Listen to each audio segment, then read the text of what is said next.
Ya,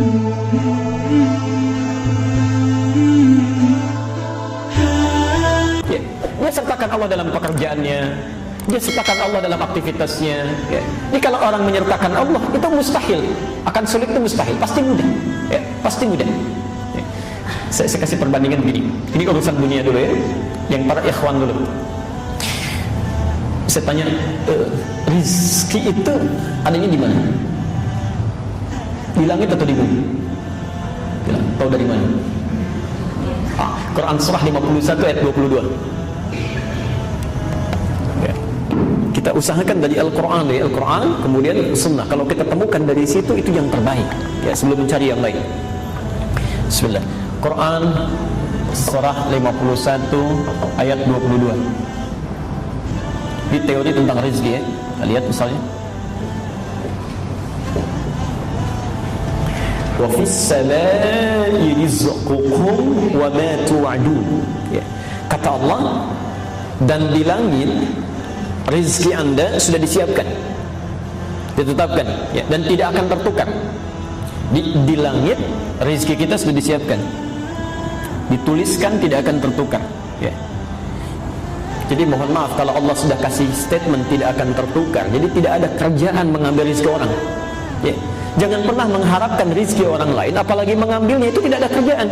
Karena rezeki kita sudah ditetapkan. Ya. Ingat hukum pengambilan itu ya. Ingat hukum pengambilan. Kalau ada hak orang lain diambil, maka seketika terasa menyenangkan, tapi yang diambil ini satu saat akan kembali. Ya, akan kembali. Jadi kalau orang ngambil rezeki orang lain, cuma melelahkan diri saja. Ngambil, ya kapan lagi akan dikembalikan? Satu saat, entah besok, entah seminggu kemudian, entah sebulan kemudian, pasti akan kembali. Ya. Ini cuma melelahkan diri saja, ngambil sesuatu, berputar-putar, ujung-ujungnya balik lagi. Ya. Ini sudah, kalau sudah Allah berikan, jangan cari yang bukan milik kita.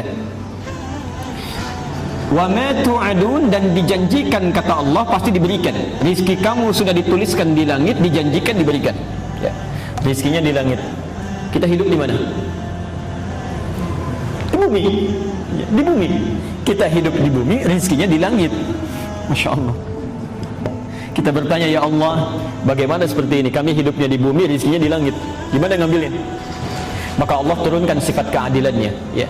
Diturunkan rezekinya ke bumi, disediakan untuk kita mudah mengambilnya. Quran surah kedua Al-Baqarah ayat 29. Dijawab di Quran surah kedua ayat 29. Karena kita tinggal di bumi, maka turun ayat, saya agak cepat, huwallazi khalaqalakum ma fil ardi jami'an. Rizki yang di langit ini kami turunkan ke bumi, maka Allah menciptakan segala hal di bumi untuk memenuhi kehidupan kita. Ya, dialah Allah yang menjadikan segala hal di bumi lakum untuk kalian. Apa saja, ya, bisa kita dapati. Ya. Pelan-pelan. Rizkinya di langit diturunkan ke bumi. Bumi luas atau sempit? Luas. Baik ya. Antum tinggalnya di Kelapa Gading, tapi rezekinya turunnya di Palembang misalnya. Kan harus nyari ke sana tuh. Ya. Jangankan ke Palembang, kalau rezekinya turun di Sunter saja kita mesti bergerak. Ya. Karena itu turun perintah dari Allah, karena tidak semua rezeki yang turun itu langsung menimpa kita. Ya. Barangkali tempatnya agak harus memerlukan usaha untuk bergerak. Ya. Karena itu turun ayat Quran surah kedua Al-Baqarah ayat 168. Ya. Kita diminta untuk berusaha untuk mengambilnya. Ya ayyuhan nasu, hei manusia, kulu mimma fil ardi halalan thayyiban. Silahkan kamu berusaha untuk mendapatkan rizkimu, ya. Untuk makanmu, untuk minummu, untuk segalanya, ya. Dengan cara yang halal dan baik. Halal plus thayyib. Pelan-pelan. Halalan thayyiban. Perhatikan rumusnya sini. Di rezeki itu tidak cukup dengan diharap-harap, tapi menuntut usaha untuk meraihnya. Tapi yang menarik, bahasa Quran ketika meminta manusia mencari rezeki itu membuat hukum umum universal. Ya, tidak mengikat akidah. Hukumnya mesti dicari dengan halal, legal. Ya. Tidak boleh mencuri, merampok dan sebagainya. Hati-hati. Karena hukumnya sifatnya umum mengikat bagi manusia, maka manusia agama apapun, kepercayaan apapun yang melanggar dua ketentuan ini pasti mendapatkan konsekuensi dari kehidupan dunianya, diproses juga. Ya, misal ada seorang muslim mencuri misalnya, menempuh mencari rezeki dengan cara yang tidak halal, tentu akan ditempuh juga melalui hukum dunia. Ya. Jadi tidak akan dibedakan, mau orang Islam mau non muslim, begitu mendapatkan mencari rezekinya dengan cara yang tidak halal, maka diluruskan juga. Ya. Saya belum pernah mendengar ada polisi misalnya ketika menangkap pencuri ditanya dulu, bapak agamanya apa? Tidak mungkin. Ya. Oh Islam Pak, oh kalau gitu nggak usah ditangkap, dikasih tausiah saja. Tidak bisa. Mau Islam mau non muslim, begitu salah ya sudah, proses, selesaikan, hukum umum. Yang menarik bukan itu. Kita agak percepat. Ketika ada seseorang mencari rezeki bismillah dengan imannya, ya, dengan keyakinannya, ya. Ada orang bertanya kepada Allah, ya Allah, kami minta keadilan. Ya. Ada non muslim, dia tidak sholat, dia tidak puasa, dia tidak zakat, masa bisa mendapat kemudahan dalam mencari rezekinya? Kami yang sholat, yang puasa, yang berhaji, yang beribadah, harusnya ada perbedaan, ya, ada kemudahan mendapatinya.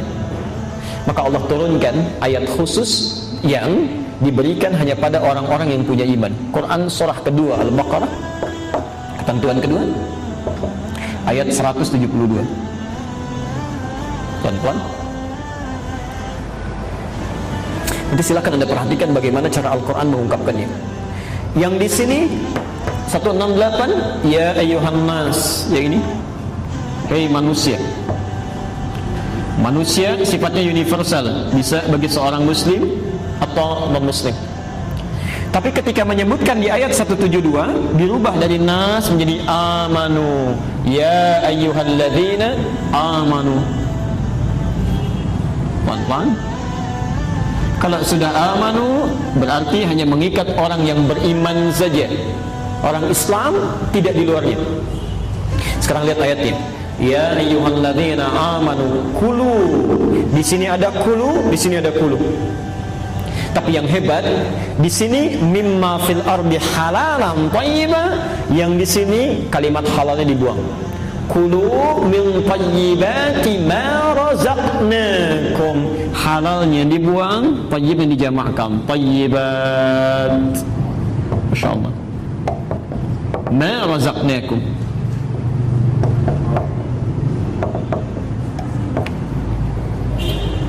Perhatikan pelan-pelan. Yang di sini ketika Allah meminta orang-orang beriman berusaha, bekerja, beraktivitas, disebut imannya, dihilangkan halalnya. Ya ayyuhalladzina amanu kulu min thayyibati, halalnya dibuang. Kenapa ketika menyentuh orang-orang beriman, meminta dia bekerja, kalimat halalnya dibuang? Karena orang-orang beriman itu otomatis dengan imannya akan menuntun dia mencari yang halal. Jadi ketika dia mengucapkan bismillah dalam langkahnya, itu mustahil langkah bismillah itu melangkahkan ke tempat yang haram, itu mustahil. Ya.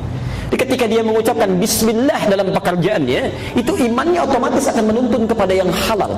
Jadi kalau ada orang merasa beriman, bahkan mengucapkan kalimat Allah dalam pekerjaannya, tapi dia mengerjakan yang haram dalam pencariannya, ada yang salah dalam imannya, ada yang keliru.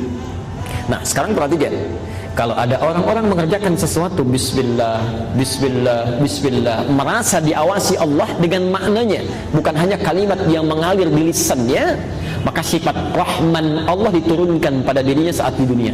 Rahman, maha pemilik segala keluasan dunia. Ma razaqnakum, lihat kalimatnya.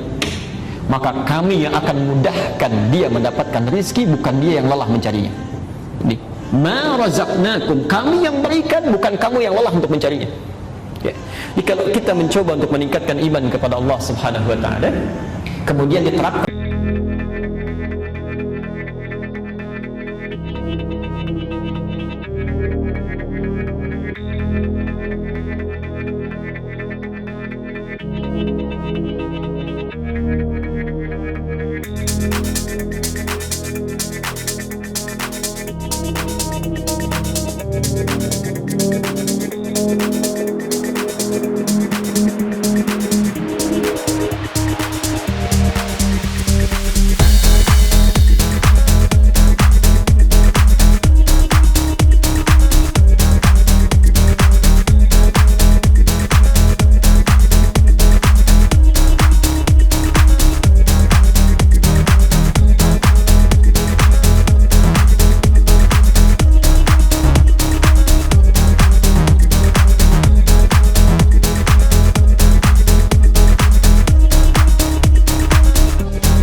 dibuka, sudah tidak ada kesulitan yang berarti dalam hidup.